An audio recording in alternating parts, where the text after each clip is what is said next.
guys, so today I'm back with a video that a lot of you guys have been requesting since my what's on my iPhone video. So I'm going to be showing you how I edit my Instagram photos. So if you don't already follow me on Instagram, my name is Caitlin Rose Whitey and my current theme is like this very monochromatic, neutral coloured, grungy, faded theme. So I don't really do too much with my photos, but I thought I'd just show you guys what apps I use and what filters and everything, since a lot of you guys have been asking. If you want to check out how I do my Instagram photos, then keep on watching. So the main thing I try and keep up with when taking an Instagram photo is to try and take photos of something with just neutral colours in them, not too much bright colour. Obviously it is unavoidable in some cases, especially green, because I have a lot of plants and everything, so I try and keep everything to a black, white, grey sort of scheme, just because then it's a lot easier to edit and you don't have to worry about colour correcting and everything. So as you will be able to tell in a lot of my Instagram photos, it's pretty much just like monochrome grayscale theme. So I try and take photos that are primarily white background. A lot of them will be like white walls or white bedding or something, and then the occasional one will have like a darker background, so that's kind of what I try and keep to, just like a mainly white theme but then the occasional more darker photo. The main app I use is VSCO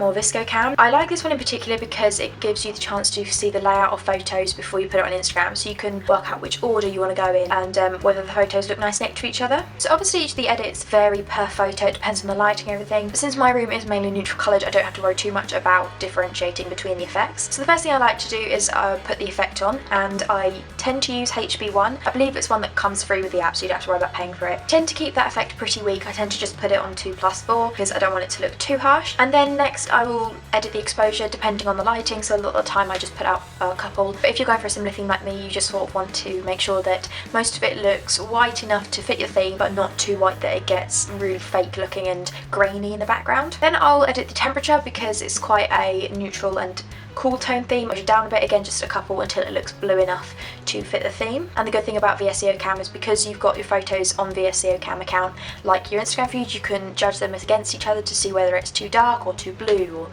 anything like that. Sometimes I will edit like highlights and shadows, again depending on the lighting, so just play around with those sort of ones. And then sometimes I will turn the saturation just down 1 or 2, just if there's a little too much like yellow tone in it. Sometimes I'll turn the contrast up just 1 or 2 if I want there to be more of a distinction between the white background and the black features in the photo. And if the temperature still isn't quite blue enough, I'll go into tint and just turn it up a couple to make sure there's like that blue tone. And then also sometimes I will sharpen it, so just again 1 or 2, just to make sure that once again the colours are distinctive. A lot of the effects are dependent on the lighting and everything and the features in the photo, so I will not do all that all of the time. But the good thing about VSCO is once you've edited a photo, you can choose the option to copy edit and then paste it onto a newer photo. So you don't have to do that every single time you want to edit a photo. So like I'll copy one from an old photo that I think the effects look really good and paste it onto them, and then I can edit them slightly just in case it doesn't fit. If the background of the actual photo isn't quite white enough and I want it to be a bit brighter, this is typically used on like bedding shots. So if I'm taking a photo of a product and I want the outside of it to be a little bit whiter, I will go into Whitogram or Whitogram and open the photo up. Then I'll go into the editor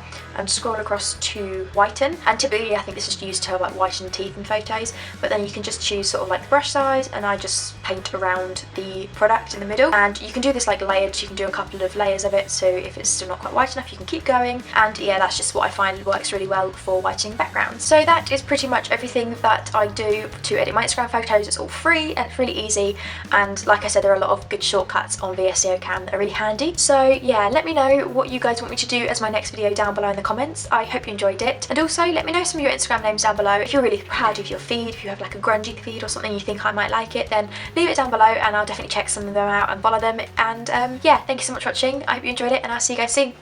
Bye.